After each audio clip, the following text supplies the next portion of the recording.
One. Hi, Steve Summers and Erik Skopil for educ.com. Erik, we've just finished Monday, and what did Coach Mark Helfrich have to say after practice? Well, one thing I think that stands out is the format of the spring game, or even if it will be a spring game. I guess there are some concerns with injuries and just overall health from the team, and they're considering perhaps, and he says they haven't finalized anything, they're considering having maybe more of what Washington did this past weekend, where it's not a full-on game and the teams aren't split into two teams, which is interesting. We'll see, I guess on Wednesday we'll have more information as to what that will look like. Well, in the past, the Ducks have ran different formats. One year they did offense versus defense. Sure. One year they never even kept score. They would give points for a fumble, points for an interception, points for different things. So there's a lot of things that they could do. He said they had three options they were looking at doing, and that they would know more and make a decision, I think, later on today or tomorrow. So that's something to keep an eye on, and obviously for those coming out to the spring game, something to be aware of, that it might not be a full-fledged game. Well, that's always sort of the case in a spring game, where even the best circumstance in the years that I've followed the spring games, sometimes they'll have the first half is a running clock, the second half, or the first half is a game clock, the second half a running clock. So I would imagine we'll see a combination of all. Something along those lines, probably, yeah.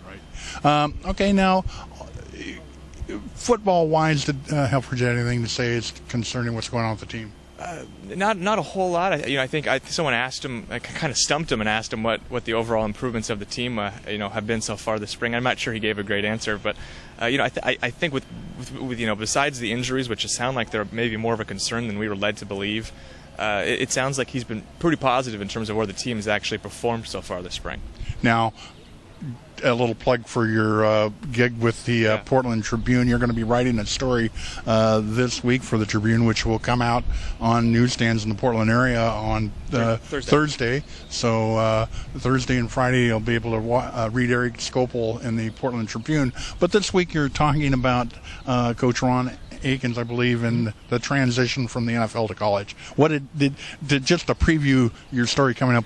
Just a little preview. The one thing he did say, which was kind of funny, was that the very first day of practice, he said they got in more snaps than they would usually get in on 2 days at the NFL level, and that was something I think that really attracted him to the job. It's just the tempo they play with. Another thing he said that was really attractive about Oregon was how the players get to the ball and how they're really aggressive in terms of running to the ball, and that was, I guess, one of the advantages and one of the things he thought was attractive about the job. Now, I sort of listened in, and I know that you asked him some questions about some players, particularly the two who are now not redshirt freshmen. They'll be actually sophomores who saw a lot of time last year. Yeah, Eric Armstead and DeForest Buckner, and I asked him, kind of hoping he would go this direction, and he ended up going there. He was the defensive line coach of the Arizona Cardinals previously, and was coaching Calais Campbell, who many have compared to Eric Armstead and DeForest Buckner, just in terms of their size and physique. And he did say that he saw some comparisons there, and had been doing drills specifically for players with that long of arms and that type of reach. So that was something of interest that, obviously as an NFL coach, he did see comparisons and saw some similarities between some of the guys on the team and some NFL players. Well, that's something for folks to look forward to. Again, it's going to be in the Thursday edition of the Portland Tribune, which will be out on Thursday. So, and Erik has been doing stories for the Tribune, and I assume there'll be some more stories coming out, hopefully. And so, not only with the Tribune, but you're also doing stories with the Register Guard. So you've been real busy. Absolutely, keeping busy, but trying to keep EDUC first. So, well, that's anyway. So this upcoming Saturday will be the spring practice game. I guess that's the best way to put it. Yeah, we're not sure. It'll be the 15th session of the spring practices. So we'll look forward. That's going to start at 11 a.m. There's really no admission.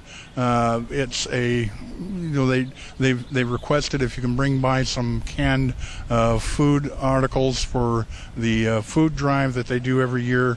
It's certainly just based on your generosity and donations, but there is no admission charge coming into the game. One other thing to note: the north side of the stadium is not going to be available for folks to sit in. I thought that was interesting, yeah. Yeah, so be able to sit in the south side of the stadium, plus the end zones. Last year, folks were sitting mostly on the north side and the south side, but the end zones were empty. So it's going to be sort of interesting to see that this year. It's a reason why